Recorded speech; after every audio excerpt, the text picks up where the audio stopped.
વાત કરીએ વધુ એક મહત્વના સમાચાર રાજકોટ તરફથી। રાજકોટમાં એનએસયુઆઈ નો વિરોધ। રાજકોટમાં એસસી વિદ્યાર્થીઓને પોસ્ટ મેટ્રિક સ્કોલરશિપ મુદ્દે એનએસયુઆઈએ વિરોધ નોંધાવ્યો છે।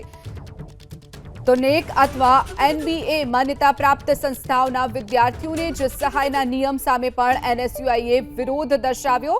એનએસયુઆઈનો વિરોધ સામે આવ્યો છે। વધુ વિગતો સાથે સંવાદદાતા પરાક્રમસિંહ આપણી સાથે જોડાઈ ગયા છે। પરાક્રમ, રાજકોટમાં એનએસયુઆઈ વિરોધ કરી રહી છે, શું વિગતો? ચોક્કસ એસટી એસસી વિભાગના જે વિદ્યાર્થીઓ છે તેમને અન્યાયને લઈને આ રીતે એનએસયુઆઈ દ્વારા વિરોધ પ્રદર્શન અત્યારે કરવામાં આવી રહ્યું છે। દ્રશ્યો બતાવવાનો પ્રયાસ કરીશું। સમાજ કલ્યાણ વિભાગ છે ત્યાં આ રીતે વિરોધ કરવામાં આવશે।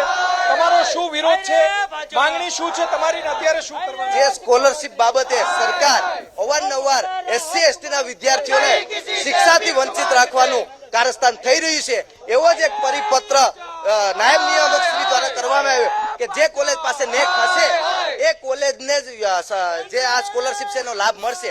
પણ રાજકોટની અને ગુજરાતમાં 90% કોલેજ પાસે નેક નથી, તો શું એને વિદ્યાર્થીઓને ભણતા અટકાવી શકાય? એવો એક સવાલ મોટો છે અમને।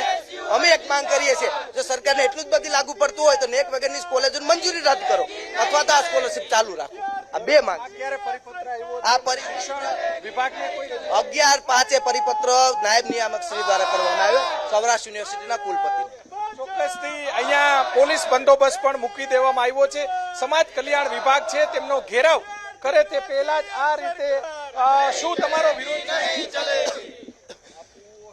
ક્યાંક ને ક્યાંક એસસી એસટી ના વિદ્યાર્થીઓને શિક્ષણથી વંચિત રાખવા માટે ભાજપ સરકારનું કાવતરું હોય એવું અમને લાગી રહ્યું છે।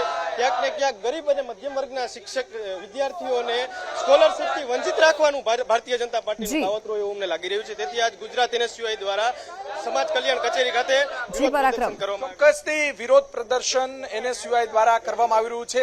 જોઈ શકાય છે કે ભારે વિરોધ કરવામાં આવી રહ્યો છે। ચોક્કસથી પરાક્રમસિંહ, જોડાવા બદલ અને માહિતી બદલ આપનો આભાર।